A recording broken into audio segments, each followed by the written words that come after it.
हे चित्र युद्धात असलेल्या गाझातील नाही आहे, हे आहे पंजाब। समृद्ध पंजाबची संपूर्ण जमीन इंद्रदेवाने एका पावसात अधिग्रहित केली।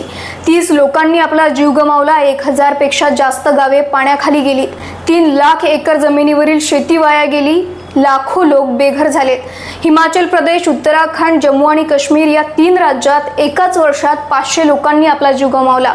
आणि लक्षात घ्या, हे नैसर्गिक आपत्ती नाहीये। नद्या रौद्र रूप घेऊन आता माणसाने केलेलं अतिक्रमण हटवत आहेत। एकीकडे दुसरे देश जंगले पुनर्जीवित करत आहेत, तेच आपले सरकार जंगले अब्जाधीशांना विकत आहे। झाडे तोडली जात आहेत, नद्यांच्या काठावर बांधकामे केली जात आहेत, खाणकामांना खुली सूट दिली जात आहे आणि त्याचेच परिणाम असे माणसांना आणि मुक्या जनावरांना भोगावे लागत आहेत। आपण या आपत्तीचे खापर निसर्गावर फोडून चालणार नाही। सरकारला प्रश्न विचारा, आमचे जंगले कुणी गिळून खाल्लीत? खाणकामांना अशी खुली सूट कशी दिली जाते?